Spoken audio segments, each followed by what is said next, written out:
Good evening, everybody, and thank you so much for inviting me all the way from Tarzana to Cincinnati in just a second. It's very exciting to be here. I appreciate the Gulf Manor Synagogue and for Seed for sponsoring tonight's beautiful event. Shirim for Women coming right after Pesach. It's shocking to see that anybody's on Zoom tonight.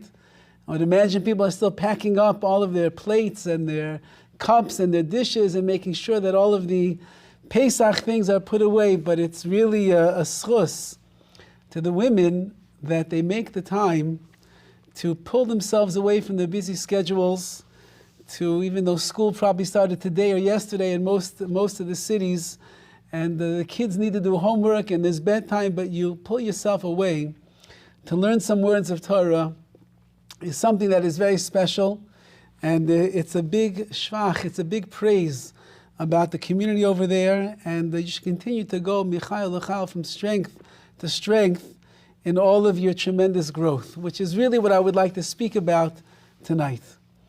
Let's put ourselves back to the night of the Siddharim, to the parshas that we have in the Torah that speak about Klal Yisrael's Geula, their exodus and redemption from Mitzrayim. And we know that as Klal Yisrael was coming to the Yam Suf, to the sea, behind them are the Mitzrim, in front of them is the sea, on the right side are scorpions, on the left side are snakes. There's no place to turn. And HaKadosh Baruch Hu says, V'yiso, just go in, travel and go. And Klal Yisrael puts their tears and their tefillahs on the side, and they jump into the ocean, and the sea is storming, and the water is going up and up and up, and it begins to split, right when it gets to the nose of Nachshon ben Aminadav.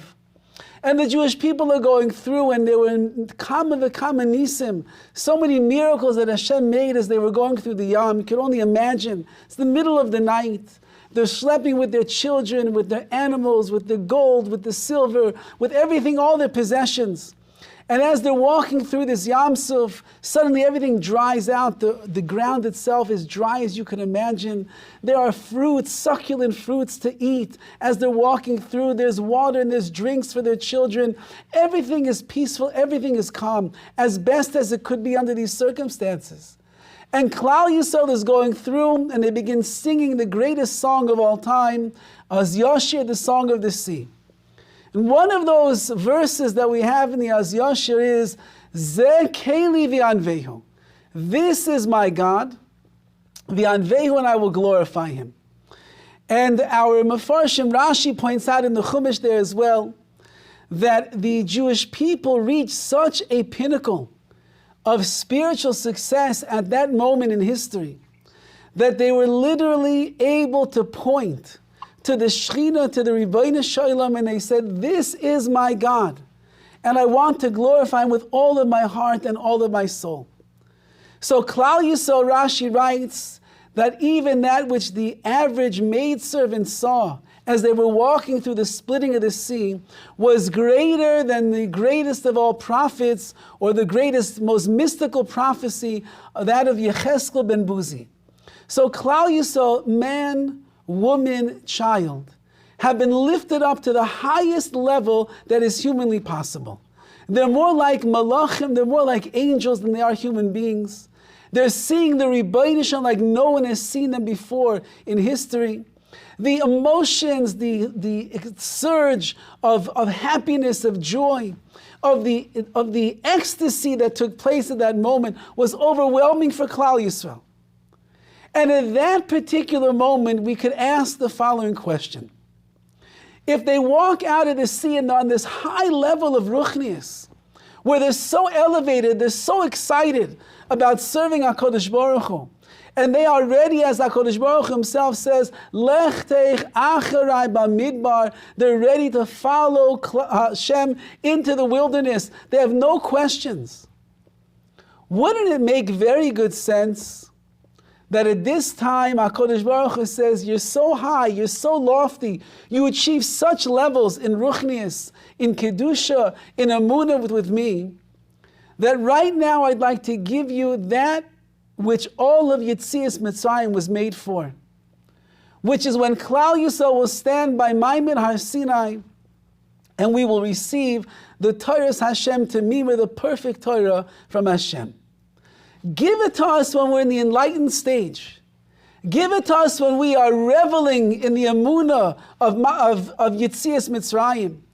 Give it to us while we're watching all of the enemies who believed in foreign gods drowning in the sea, and we recognize that if a person will follow faithfully HaKadosh Baruch Hu in his pathways, certainly they're going to find the reward and the treasure in this life. So please, Ribbono Shel Olam, why did you make Klal Yisrael wander for another 42 days in the wilderness after Kriyas Yamsuf? Have to go through day after day, trudging along, trying to ascend that ladder of Ruchnius, when in reality they already hit the pinnacle and the peak when they were there right after the splitting of the sea. Why could HaKadosh Baruch Hu not give us Torah then? Why did we have to travel through the wilderness for another, it was about 5-6 more weeks at that time, before HaKadosh Baruch Hu would reward us with Kabbalas Torah, with the receiving of the Torah? In Pirkei Avos it tells us that there are memches dvarim, there are memches 48 ways that the Torah is going to be acquired by a person. And it has beautiful ideas over there: humility and Yiras Shamayim, simcha, achdus, all the different things, all the beautiful qualities that make a Jew who's going to be able to receive and to absorb the Torah so nicely in their lives. One of the ideas that it says over there is something called b'yishuv. A person must have yishuv, and we'll have to explain what that means. Yishuv, says Rashi, is when a person has what is called yishuv hadas, which means that their mind is settled. They are at ease, that they are relaxed. I was thinking perhaps that the memches devarim, shetor niknaba, these 48 different traits that the Torah is acquired with. Memches is the language of mayach, of brain. If a person wants to be able to acquire Torah in their lives, the emotions and the uplifting and the inspiration, that's not going to cut it in the world of accepting and living with the Torah. That's going to start you off. That's going to get you moving in the right direction. But if the mayach, if the brain, if the intellect, if the yishuv is the calmness and the patience and the understanding is not there for the Torah, then it's going to be very difficult for a person to learn the Torah and to accept and to embrace the Torah through all of the trials and tribulations that a person is going to encounter and face in this world. And therefore, says the Mishnah, that if you want to be someone that can acquire Torah in their lives, you must have something called yishuv. You must be someone that is in control of your emotions, and your emotions cannot be in control of you. And this perhaps is where Klal Yisrael was holding at this very lofty moment, as they were going through the splitting of the sea. Could you imagine the emotional upheaval that was taking place not more than several hours before, or several days before? They were slaves in Egypt. They had been beaten, they had been tortured, they had been put down by the Mitzrim. And HaKadosh Baruch Hu made miracle after miracle of the makkos of all the plagues. And He lifted us up from that state of pure slavery. And He brought us into the glory of being free men and women and children. And we are running now into freedom, and things are exciting and things are good, and we are looking forward to a wonderful future. However, at the last moment, we turn behind us and the Mitzrim are breathing down our necks. Can you imagine the fear, the trepidation, the concern that maybe we're not going to make it out alive? Could you imagine all the different emotions that are going back and forth? Simcha, joy, geula, redemption, going free. Suddenly we're trapped, there's no place to go. And then as we jump in, could you imagine in the middle of the night, you ever go to the beach late at night and you hear the waves, especially if it's a really, really wavy night over there. The waves are crashing on the bank of the sea, crashing against the rocks. It's cold, it's stormy. And the Jewish people now go through, and then again, miracle after miracle, the emotions up and down, up and down, up and down. They come out of the sea and they look and they see all of their enemies drowning. Euphoric simcha. They begin singing a song that nobody ever sang before. Says HaKadosh Baruch Hu, that's all fine and dandy for the moment. And that's all what you need right now to be inspired and to be uplifted and elevated.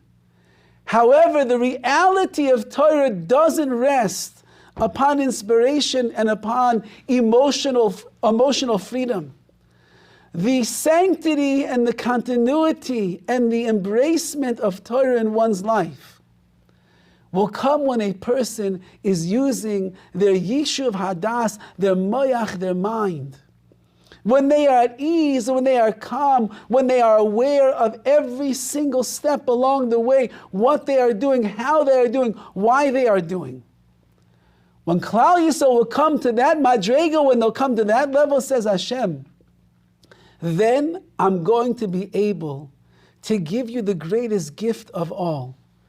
And that is called the Torah that I have been saving and waiting just for the moment when you will stand courageously, but with Yishuv Hadas by Maimed Har Sinai. There's a Maisa that I saw many, many, many years ago, and it's a Cincinnati Maisa. It could be that it's world famous in your town. And if you've heard it before, which I caution before saying it, I imagine many of you have heard it because it's bespeaks such beauty and glory about your community. But I can't be on a shiur in Cincinnati and not tell over this Maisa. Many years ago, after World War II, and the Panovich Rav was busy building Yeshivas Panovich in Bnei Brak, he used to go around to America and different parts of the world to raise money for his yeshiva. And he once, on his journeys, ended up in, of all places, Cincinnati. And he was taken around by some of the esteemed members of the community to go and see how they were rebuilding Torah after the war was over. And they came to a cheder. And the Panovich Rav was in shock to begin with. There's a cheder in Cincinnati? How could that be? And then they took him into the class of one of the Rebbeim who was teaching to young children. And the Panovich Rav was transfixed and mesmerized by this Rebbe. He had such energy, he had such simcha, such joy when he was teaching over the Torah, and the children were responding with him unbelievably. And the Panovich Rav couldn't believe it. He's sitting in Cincinnati, it's after the war, and he's watching a Rebbe give over the Torah with the same bread and the same fire as it was before the Holocaust took place. When the class was over, the Panovich Rav was so overwhelmed by the presence of this Rebbe who was teaching young children. He came over to him and he asked him, tell me, I have not seen a Rebbe like this in years. What is the secret of your enthusiasm for Torah? How is it that you stand there and you give it over to those children with such azah geschmack, such pleasure? How do you do it? What is your secret? So the Rebbe looked down to the ground and he got very introspective.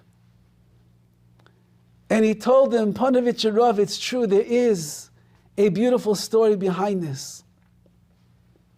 He said, I grew up in a small town in Europe. My parents were very poor people.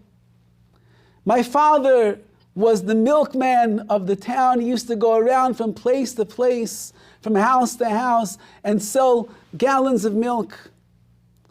And my mother, she was a homemaker. She took care of us, she took care of the house. We didn't have so much money. But one thing was more valuable and important than anything in the eyes of my parents, and for that they always found the money to pay. And that was for our learning of Torah. And he said it wasn't enough that we went to cheder. It wasn't enough that we learned the regular studies that everybody else was. My parents wanted us to drink the waters of Torah as much as we could. So they hired a Malamed, a private tutor, Rebbe. And several days after school, I used to go to this wonderful, wonderful Rebbe, and he would teach me more of the wisdom of HaKadosh Baruch Hu's Torah. One day after I'd been going for such a long time, the Rebbe said to me, I have a letter that I need you to bring home to your parents. Please make sure that they see it before you come back again the next day to learn. So I carried this letter home to my parents, and I said, it's from the Melamed, from my Rebbe. And I see my father open up the letter, and he gets a serious face on. And he hands the letter to my mother, and she begins reading through it. And she gets even a more serious face. And the letter basically told them that I'd been learning so many months already with him, and they hadn't paid the Melamed in quite some time. And if they didn't come up with the necessary funds, he would no longer be able to teach me after school. So he said, it's up to them. If they can pay him by the next time that I come to learn, I can remain his student. If not, he won't be able to teach me anymore. And so my mother and my father went off into the corner, and they began talking to one another. And my mother said something, and my father said, no, no, no, no, no. And my mother said, yes, yes. And he said, no, you're not going to. She said, yes. And she walked into her bedroom, and she opened up the drawer to her little dresser there, and she pulled out all of the jewelry that she had to her name. And she walked back into the room, and she handed it to my father and said, no, no, no. She said, yes. You go down to the shuk, to the marketplace over there, and you sell this jewelry. And you bring the money home so that our little Yankala can go and learn Torah. And my father, being the husband, the good husband that he was, took the jewelry in hand. He went to the marketplace. He sold everything. And he came home and he gave the money to my mother. And she called me over. She said, Yankala, you should know more valuable than all of my jewelry is the Torah that you're going to learn. Take this money to your Melamed. It's enough to pay for everything that he's taught you so far and for the next few months. The next day I was so excited. I handed the Rebbe the money. He smiled and he said, good, come on, kid, let's learn. And for the next few months there was nothing to worry about. He was paid already in full. Several months later, he once again hands me an envelope. And he says, give this to your parents. And at this point I knew what it was all about. And I came home and I handed the letter to my father, and he had the serious face. And then to my mother, the serious face. And they began talking, and my father once again said, no. And she said, yes. And she looked up from the letter and she spied her leichter, her silver candlesticks. And she began walking over to bring them down. He said, no, those are your leichter. She said, no. This is my son's Torah. And she gave them to my father, and she said, you go and sell them in the marketplace, and you bring back the money for our son's learning. And my father went to the marketplace, he sold the leichter, he brought back the money, and he handed it to my mother, and she called me over. She said, Yankala, more valuable than my leichter for my chasana is your learning of Torah. Go and learn. And here's enough to pay for the next few months as well. And so it went on like this for another few months, until he gave me another letter to bring to my parents. And this time they opened the letter, and they looked around the house. Her jewelry was sold. Her silver candlesticks, they were sold. We had nothing else of value in our house to sell. And my mother began saying to my father some words. He said, no, I can't. This is my livelihood, I can't. And she said, but you will, because our son's learning is more valuable than that. And with that, they walked outside, and my father took his precious and prized milk cow by the reins, And he walked it into the marketplace, and he sold the milk cow, which was his parnasa, his livelihood, our sustenance. We drank that milk all year long. And he came back with a handsome sum of money. And he gave it to my mother, and she called me over, Yankala, more precious than your father's cow and his parnasa, more nourishing than the milk that we would drink every day, is the nourishment that your neshama will derive as it learns the Torah with your Rebbe. Take the money and go, and let him know there's enough for the next few months as well. So the Rebbe now is standing and talking to the Panovitcher Rav, and there are tears in his eyes, and he tells the Panovitcher Rav, that winter was a cold winter. My father made no money, we couldn't heat the house. We barely had anything to eat, and we had no milk to drink. But I kid you not, Rebbe, the Torah that I learned in that winter, because of my mother and my father's Mesiras Nefesh, that Torah is in my bones until this very, very day. And when you see me in the classroom teaching, all the geschmack and the bread and the fire, it's all from the fires of Torah that I imbibed when I was a young child over there in Europe so many years ago. The Torah is not left to our emotions. The Torah is not left to our travails. The Torah is left to Yishuv Adas, to a person that will be in control and allow themselves to use their mayach and to recognize what is more valuable, what is most important in my life. Where should I spend my time? Where should I spend my energies? What should I do to show the Ribbono Shel Olam how much I appreciate him and this magnificent Torah that he has given me? There's so many things that can distract us, and there's so many things that can center us. Says the Mishnah, one of the most valuable ingredients that a person needs to be able to receive Torah and to learn it and to imbibe it and to embrace it is Yishuv. You have to be relaxed. You have to be in control. You have to be calm. You can't let things ruffle your feathers too much. Otherwise, the emotions kick in and they start driving a person in different directions, and we will not be able to accomplish what we need to. Klal Yisrael was leaving Mitzrayim. They're standing by the splitting of the sea. The Malachim themselves could not believe the madregas, the levels that Klal Yisrael achieved at that moment. So much so they pointed with their fingers, the Shekhinah manifested itself, and they could see clearly the Ribbono Shel Olam. And Hashem said, great, wonderful, you're inspired, you're elevated, you are so into this. But I can't give you the Torah yet.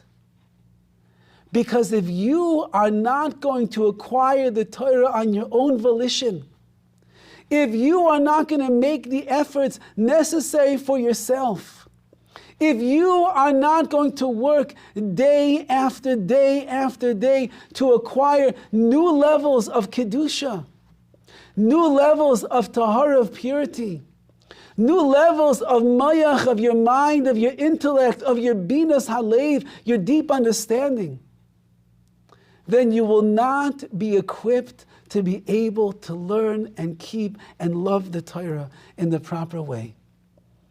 And therefore the Sfarim HaKadoshim, the more mystical works, tell us that what HaKadosh Baruch Hu was doing by Kriyas Yamsuf and Yetzias Mitzrayim was, he was infusing them with this great inspiration from above, so that they should know the great madregas, the great levels that they were able to reach in their life. And then he pulled the rug out from under their feet. And he said, now it's your job to begin ascending the ladder of Ruchnius, heading towards Har Sinai, to be Zeiche, to merit, to receive the Torah from me. And so the next 42 days of Klal Yisrael's history in the Midbar are 42 days. You have to understand the math over here. They left Mitzrayim, they were on the 49th level of Tumah, of impurity. As we know in the Haggadah, one more level, gone. They never would have gotten out of there alive. They had to reach the 49th level of Kedusha to be worthy of receiving the Torah. So if you do the math, you're going 40 from the 49th level down, up. Every day, if you only go up one level, you're going 49, 48, 47, all the way up. By day 49, you'll hit 0. You won't be worthy of Torah. The only way that Klal Yisrael would be zoichet to receive the Torah from the Rebbeinu Shalom is if they would go every day, jump 2 levels up. 49 to 47 to 45, and so on and so forth, until as they're moving up the chain, they will be zoichet by Shavuos to be standing in Har Sinai on the 49th level of Kedusha and Tahara to be receiving the Torah. How does a person accomplish that? How does a person do that? The only way that a person can do that is if they are working concerted efforts consistently. The Gemara tells us, Daled Devarim Tzrichim Chizuk. There are 4 things that require chizuk, we need to strengthen. The Gemara says over there, Torah, Tefillah, Armidais. And Rashi writes on those words of the Gemara, Tzrichim chizuk, they require strengthening, tamid, constantly. Constant strengthening is needed in order for a person to be able to keep ascending the ladder. Could you imagine being a Jewish slave, not serving Hashem, not knowing what it means to be holy, knowing nothing, and spending 49 days climbing and climbing and climbing? That means they were superhuman, Herculean efforts that they had to make to be able to reach that pinnacle of success. The days of Sefiras HaOmer are days in which each and every one of us, on our madrega, on our level, can choose something that we would like to improve upon in our lives as a Torah Jew, in our lives of a defender or a supporter or a believer in the significance and the relevance and the continuity of the Torah.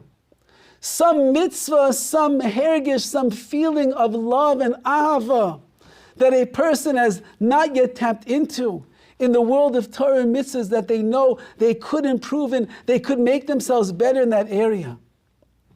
But the only way that we're going to do that is if we are working tamid constantly. One of the great inventions of Klal Yisrael over the last several years is that many of the divrei Torah that people are learning, they're quick. A minute, 2 minutes, 3 minutes, 4 minutes, that's it. You're already over the top. We don't have the attention span anymore to follow. But 4 minutes a day of working on your ruchnius, that's not what Rashi is talking about. 5 minutes a day of working on one's love of Torah, could be it's not going to be enough. It's something that is tamid, that is constant, that we build ourselves in every single day. We make it that much more. Speaking of being in control of one's emotions and using that as the bridge to take us from this world into the world of Shavuos. My children used to board by a house here in Los Angeles when they're in the city for yeshiva. Rabbi and Rebbetzin David Grossman. There was a story, I don't know if anybody heard it over there in Cincinnati several years ago, this very tremendous Talmid Chacham from Los Angeles. He was in Lakewood for a family simcha. He went to visit his children. And on his way to the airport in the morning, it's not clear, maybe he had a heart attack or something on the road, and he passed away on his way to the airport. It was early in the morning in New Jersey, and his wife was behind in Los Angeles. One of her sons had come to spend the night with her while she was there, so she wouldn't be alone. And 2 of my boys were in that house at the same time. when they received a phone call from Hatzalah in the middle of the night, approximately, I believe, 3 o'clock in the morning, telling them the horrible news that their father, their husband, had passed away suddenly in New Jersey. My sons were sharing a room with a bathroom in between another room. And when her son, who's already a father of many children, found out, he began screaming. He couldn't believe. He started crying. My son woke up right away. He realized something was wrong. And the boy, the son, goes to his mother, says, "Mommy, mommy." And he comes in the room, he tells her what happens, and he's crying. He lets out a shriek. And the woman who just found out that her soulmate of 50 years passed away unexpectedly, far away in New Jersey, she looks at her son and she says, "Shh, the Horowitz boys are sleeping in the other room. Don't wake them up." And then the boy begins crying quietly. My sons, by this point, they were already awake. Hatzalah comes in the middle of the night. They begin to rush them off to the hospital. And as they're leaving the house, the Rebbitzin says to Hatzalah, her husband had a very special room that was built in the house just to learn. He used to learn there hours and hours and hours on end. She said, "Did you see my husband study? Did you ever see the room where my husband learned hours on end Torah for all those years?" And before she left the house, she made everybody look and she said, "That's my husband. That's what represents him. That's what his life was all about." A woman in total control of the emotions, total control of the situation. Chizuk Tamid, constantly strengthening and working on herself. That at that moment, that Lo Aleinu, nobody should ever know. Where was she holding? She was holding in a world of reverence, in a world of awe, in a world of awareness of what was going on. It says in the Torah, "Usfartem lachem." You have to count the Sefiras ha'omer lachem for yourselves. And Rav Dessler and others write, what does it mean, lachem? Svartem lachem, count yourself. All of these days of Sefiras ha'omer, we are counting ourselves. We're making ourselves count. We're looking inside of ourselves and recognizing, where could I improve? Where could I be better? Where could I do different? Where could I make changes in my life? Where could I dedicate some more time every day to learning or to supporting learning? I don't know, in Los Angeles, I taught the women how to kick their husbands out of the house to go and learn. I assume in Cincinnati they did the same thing. It's a special move. You have to know how to kick just in the right way. You have to say, "Husband, my dear husband, the most important thing in the world is that you should go and learn, not on the couch, not with the paper, not with the quarterback, whatever, the armchair quarterback. Go and learn. That's the most valuable thing." Your husbands will have excuses. Oh, excuses why they can't go tonight. You have to be the pillar, like that mother. She sold her silver, she sold her candlesticks, she got rid of the cow. Because she understood that the most valuable, precious commodity in the world is the learning of Torah, of your husbands and of your children.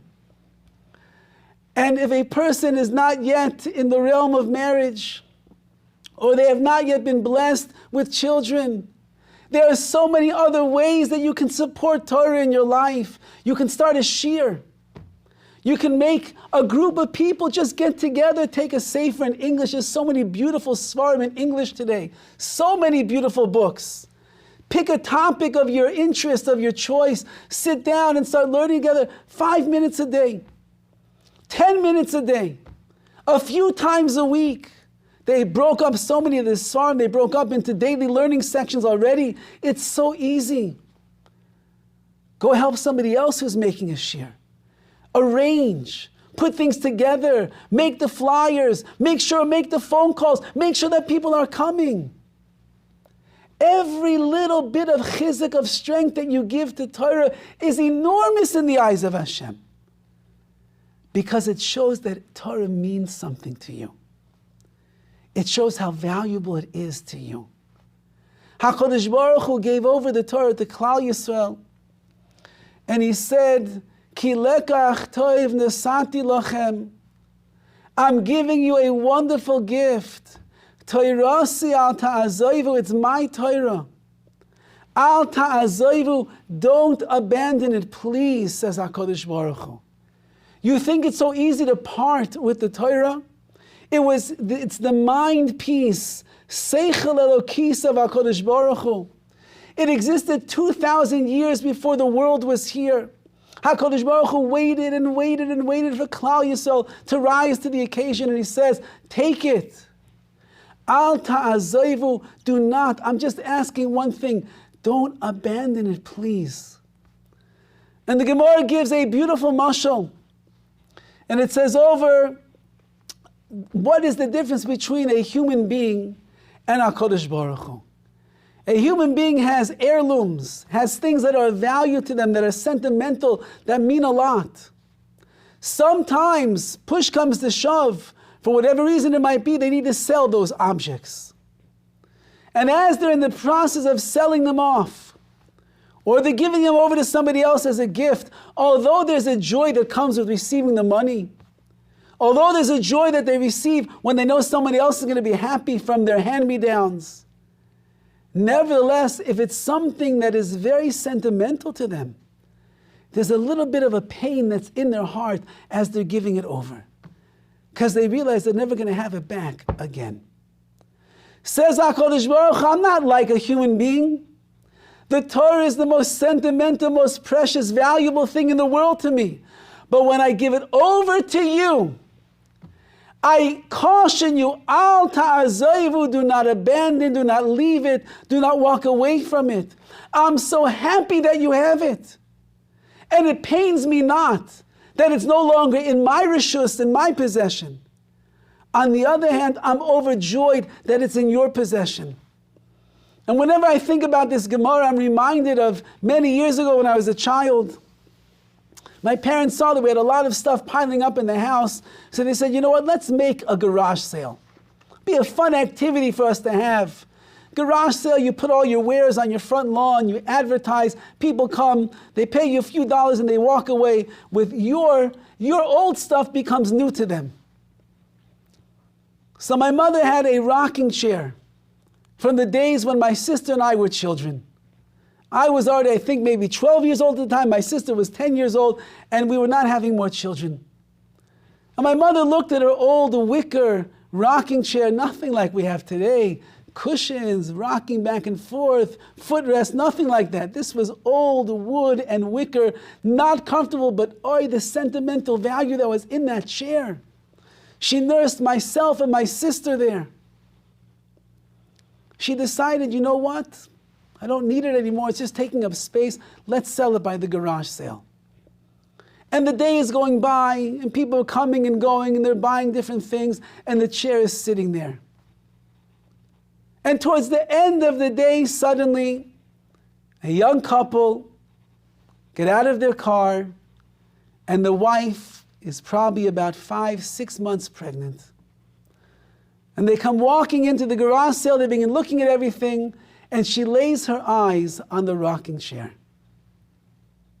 She looks at it, she sits down in it, she puts her hands on her belly, she begins thinking to herself, oh, what it will be like to nurse a child on this chair.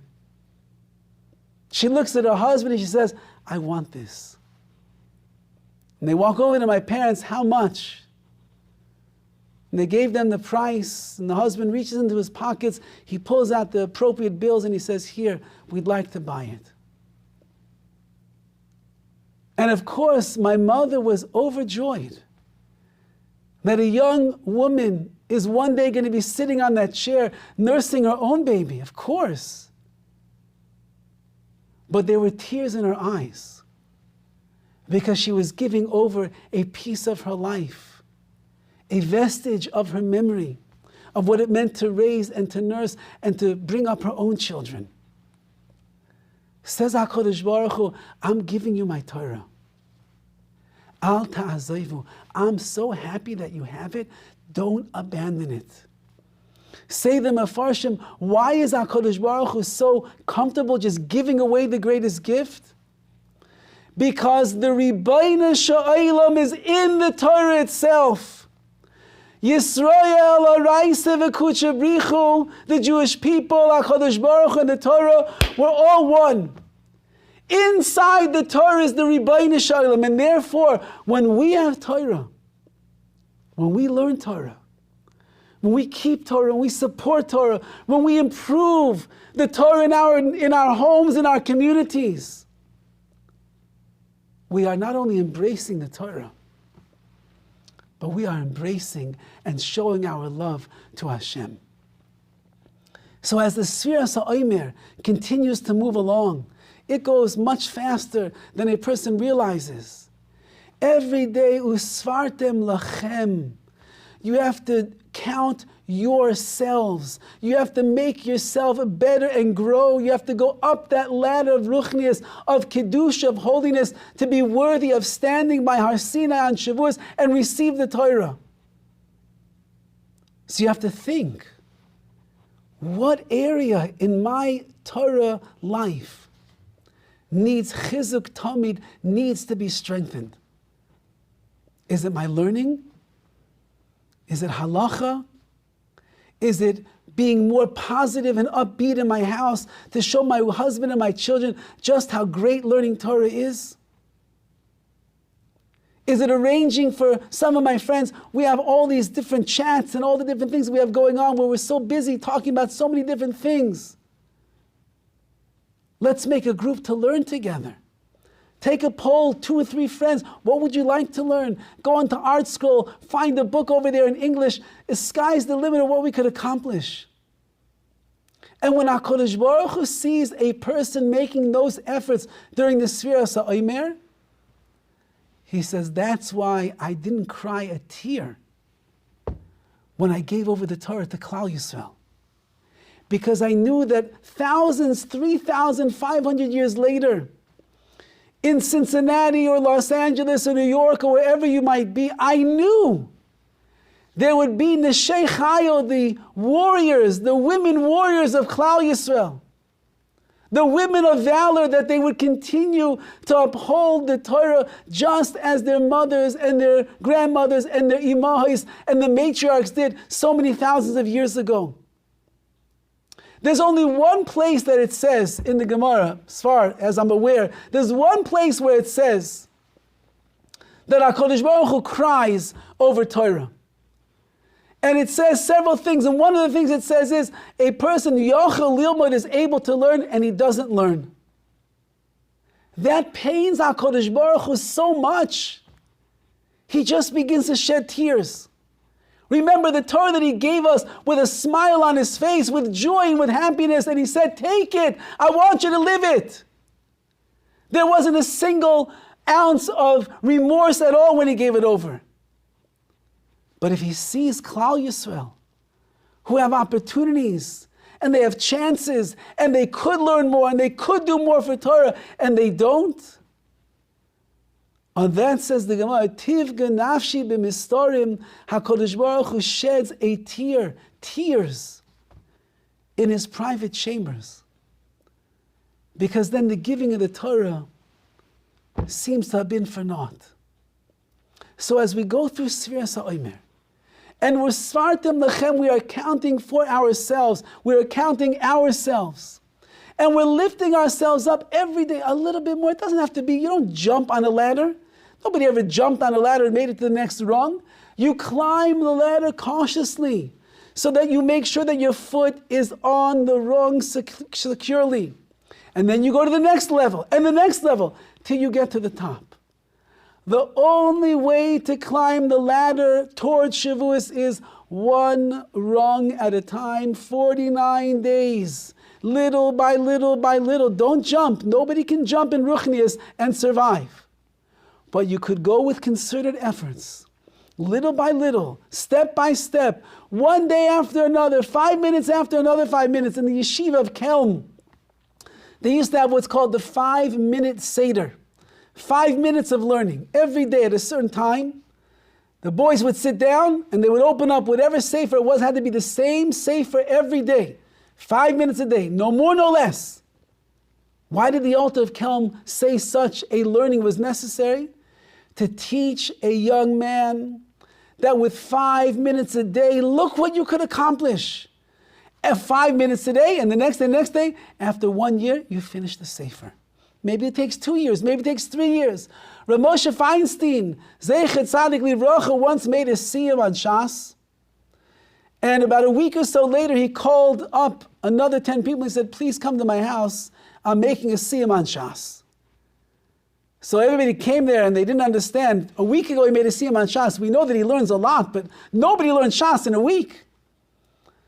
So he said, this is a very special siyum to me.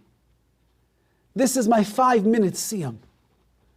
And they said, what does that mean, Rebbe? He said, because I have to go to chasanas all the time. I go to brises all the time. I have to go to big conventions of the Rabbanim all the time. And I'm never late. That is my position. I never want to be late. I never want anyone to have to wait for me. So I always get there a little bit early, and I have to wait. But what do I do while I'm waiting? Rav Moshe wasn't looking at that WhatsApp video again for the 10th time today. He said, yeah, no. Rav Moshe carried around a Gemara with him. And he learned during those times. And he said, it took me 17 years. But I finished Shas during that time. Just a little bit every day, every day, every day. You know what you'll accomplish in the next 40 days of your life? Do you realize what you'll accomplish? You'll look back at those other 49 days. You'll look down, hey, look how far I've come. Look what I achieved. Look what I accomplished. I didn't believe it. A little thing would make such a difference in my life. It is the little things that make the biggest differences in our lives.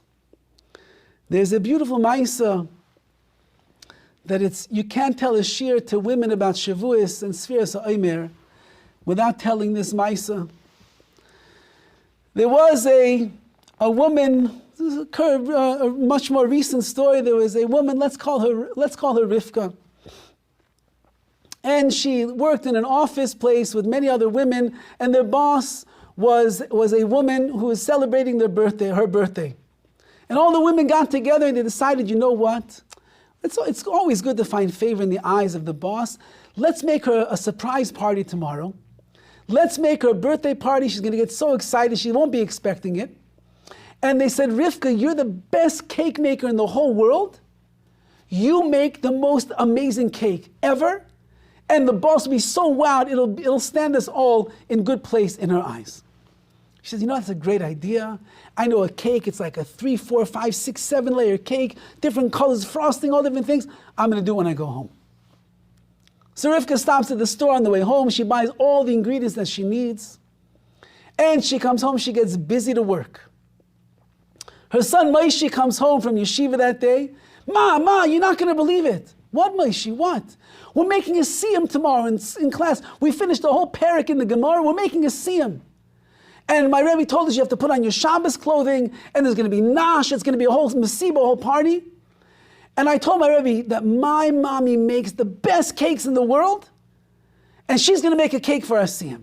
And my Rebbe's so excited, Ma, you're going to make the cake for the siyum.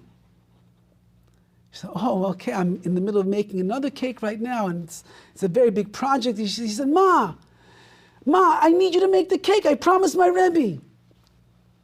She said, okay, you know what? I'll have leftovers after I finish making this cake. I'll make a cake for your siyum also. Don't worry. I'm going to leave it in the fridge for you. Don't worry. And the kid is so excited. Yeah, my mom is going to make the best cake. And she's busy working hours and hours on the cake for her boss. It's one layer and there's some filling and another layer and filling another layer. And then the frosting all on top. The thing is a work of art, a masterpiece. And after a long night of working on the cake and it's finally done, she puts it into the fridge to let it sit till the morning. She's about to go to sleep. She says, I have to make the cake for Moshe siyum. So she pulls together the leftover batter and the dough that is there. She puts it in a pan. She smears some frosting on after it bakes. And she puts that on the top shelf in the fridge. In the morning, Moshe is so excited. He wakes up early. He puts on his Shabbos clothes. He comes running down the stairs. He opens the fridge. And in front of his eyes is the most amazing cake that he's ever seen before. Layer after layer, frosting, decorations. My mother loves me so much. Look how much she thinks about my siyum. Wow, my Rebbe's going to be amazed. And he takes the cake gingerly out of the fridge. And he runs off to the bus and he goes to school. And he gets to school and he begins showing the cake. Nobody could believe that a mother would make a zah cake for a siyum. About an hour after school begins, of course, the mother is exhausted from her late night cake baking. She walks downstairs, she opens up the fridge, and she sees the shock of her life. The cake is missing. And she looks on the top shelf and she sees that one little pan of cake that she baked for her son Siyum. She realizes right away what happened. Her son took the cake for her boss, and the other little cake is left over here. Oy vey, what's going to be? She runs to her phone. She's now caught in the world of emotions very quickly. And she starts dialing the number to the yeshiva. She's going to tell them, don't touch the cake. And right before she presses the last button, she hangs up the call. And she says, Hakol bidei Shemayim. Everything is in the hands of Hashem. Maybe it's more important that my son brought this cake to his siyum than that I give it to my boss. It's already, what am I going to go to the school and say it's the wrong cake and then hand over this little tiny cake? Let my son have it. And she decides she's not going to bring this little cake to her boss. And she comes to the birthday party empty-handed, no cake. She comes home after work that day. Her son comes flying in the door. Mama, you're amazing, you won't believe it. I brought the cake to the yeshiva. My Rebbe couldn't believe that a mother would bake such a cake. All my friends couldn't believe such a cake. The Rebbe, when he got the Menayel, he got the other Rebbe, they all came into the room and they said, look at the cake that a mother bakes for her son Siyum. And it tasted unbelievable, Mommy. Everybody was eating. We gave pieces of the Menayel to the Rebbe, to this one, to that one. Everybody ate it. They couldn't believe it. They said, you're the best cake baker ever. I never had such an amazing day in yeshiva like this before. Thank you. Thank you for believing in me, for believing in my Torah, for showing me how chashuv it is. Thank you. And the mother sat there with tears in her eyes. And she realized she made the right decision. Fast forward 10 years. Moshe is standing by his chasana. And the mother and the father and Moshe are standing, getting ready to go down the runway, heading towards the chuppah. And right before the chuppah, Moshe says to his mother, Mommy, I just need to tell you something before I go to start my life with my wife. He says, you know that when I was a younger boy in yeshiva, I wasn't so good in learning. Socially, I was not so adept. Didn't have a lot of friends. Didn't do well in the yeshiva. Studies weren't so good. But one day, Mommy, all of that changed. The day that I came home and told you I was making a siyum, and you baked the most unbelievable cake in the world for that siyum. You gave me such a chiyus. You gave me such life, such confidence, encouragement. Suddenly I became so popular in the eyes of my rebbeim and my friends. And I actually started to believe in myself that I could learn, that I could have good friends, that I could pull my weight in yeshiva in the right way. And from that day on, I kid you not, Mommy, I became a different boy. Popular, well-liked, loved in the eyes of all. And to the astonishment of my Rebbeim, I began to learn Torah like I never learned Torah before. And as I'm about to embark on my life right now and start my own Bayis Neman B'Yisrael, where I'll be sitting and learning in Koila and infusing my own house with Torah, I want you to know, Mommy, that it's all because of you. A Jewish woman has to know that the success of Klal Yisrael, the success of your husband and your children's growth in Torah, the success of a vibrant kehillah, the success of a shul that knows what is important and what is not important, the success of our nation, which so badly needs to recover from the last year and a half of not being in regular classes, not being in shul regularly, not being together as one. The success is in the hands of the Nashim Tzidkaniyos of Klal Yisrael. And if at this venture in life, you will take the days of Sefiras HaOmer seriously, Usvartem Lachem, and you will count yourselves, and you will count for yourself, day after day, lifting yourself up one rung after the other, so that by day number 49, on 50th day Shavuos, you look back and you see what you accomplished.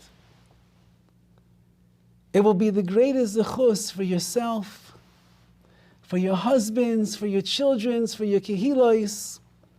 It'll be a zechus for all of Klal Yisrael.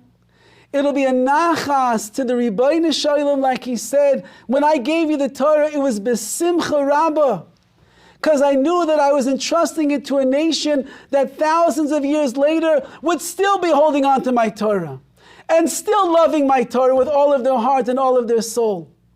And in that zechus, Yirtzeh Hashem, as Klal Yisrael was nigal b'chodesh ha'aviv in the month of Nisan, we should be zeichet to the geula shleima.